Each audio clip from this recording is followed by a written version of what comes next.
well known that the games industry is going through a shakeup at the moment, and what shape that will take on the other end of this transition is anyone's guess, but there's really interesting news out there that the dust is beginning to settle. News coming out of PlayStation, even with their lack of first-party games, seems to be on track. A report, which we'll get into, outlines devs and gamers might have a common opponent in getting games that audiences will love, and the PSN requirement proves that PC gamers were right. We'll get into all that later in the video, and I'll leave a timestamp here if you want to skip ahead. But first, let's look at some interesting news that came out this week. Let's get into Casual Bites. Unlike the movie adaptation that was universally panned by critics and audiences, Max Payne, the game, was universally acclaimed, and now Remedy, in partnership with Rockstar, are remastering the first and second games. Yes, yes, yes, yes! According to new details that were released, thanks to quarterly earnings season, we know the budget is equivalent to what Remedy spent on Alan Wake 2, so between $70 to $75 million, and we found out late 2023 they were in full production, so we should be getting something in the way of a trailer sometime this year. That's awesome! That's awesome! Skull and Bones has always been a game made for the community, with the community, and we're excited to keep collaborating with you.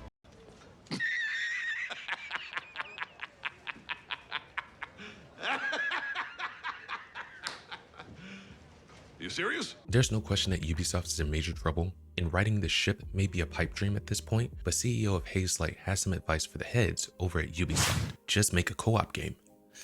Their leadership has been absolutely abysmal at Ubisoft. They've backed projects with no path forward while benching projects with solid bones and appeal, but sure, a co-op will turn that all around. Here's what Joseph Ferris, CEO of Hazelight, has to say. Don't chicken out to do a single player, just say this is split screen only, Ferris says. Boom, that's it.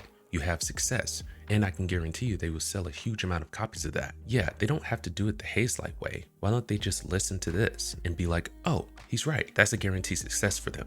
It's for you, Ubisoft. You can get it for free from me. Now, the more I sit and think about it, the more awesome it sounds. Pick a Ubisoft property and add that element to it.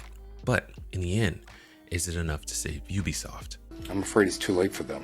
So at the top of the video, I mentioned that there was a big change happening in the games industry at the moment. Part of that change is not just the big console producers, but also the studios. The recent state of play from PlayStation was more of a slow clap than an actual applause, but we got gameplay trailers from some titles and more in-depth explanations from the creators, which is cool, but a lot of the games featured in the state of play will be multi-platform. I've said this on multiple occasions. If there was going to be a change with how the big three do business, it will come from the second and third party studios making the decision to go multi-platform in an effort to capture more eyes that would theoretically turn into more sales. The biggest example of this would be Square Enix. After the release of Final Fantasy XVI and it not performing well according to their metrics, Square Enix announced that they would be aggressively pursuing a multi-platform strategy. This by itself was a huge shift given Square and PlayStation's history, but it seems a lot of studios are following suit. Keep your eyes on PlayStation because I feel they will be the last chip to fall.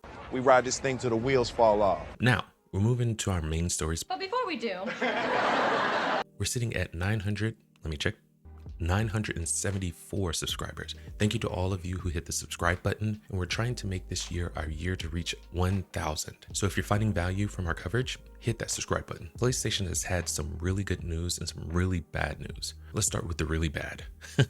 So on February 7th, PlayStation's PSN experienced an outage, leaving players unable to access their games or even the Play Store for 24 hours. PlayStation explained that this was an operational error, whatever that means, your guess is as good as mine, but this proves that the requirement they tacked on with their PC push was all to get customers in front of their digital storefront and nothing else. I have a feeling this has completely buried their reasons for its requirement, and they will fully rescind the PSN requirement in the future.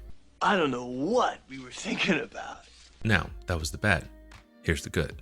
Although PlayStation does get kicked around on this channel, for good reason the majority of the time, there are times when there is good news coming out of SIE. Shocking, I know, but it looks like PlayStation 5 is on pace with the PlayStation 4, which, if that's the case, means that they are on track to sell over 100 million units. No idea how well the PS5 Pro did since they combined those numbers into the overall count of PS5s, but it's undeniable that the console isn't fully dead and PlayStation is the one keeping it alive. So yeah, good going Sony, you live to see another console generation. So Bioware is on the ropes, and one more well-placed flop could send them to the mat for good. Interesting news resurfacing in the form of a Kotaku article during the development of Dragon Age, where production was so bad that devs that worked on it said that the game needed to fail to wake the powers that be, that this isn't a way to make a game. It seems that production on Bioware has always been rocky, relying on what they call Bioware magic, where tumultuous production comes together in the final year, plagued with long hours, indecision, technical challenges, the works. I think it's safe to say that the magic is fizzling out, and in a way, this might be a good thing. Let me finish! If this is what it takes to get a good game out of Bioware,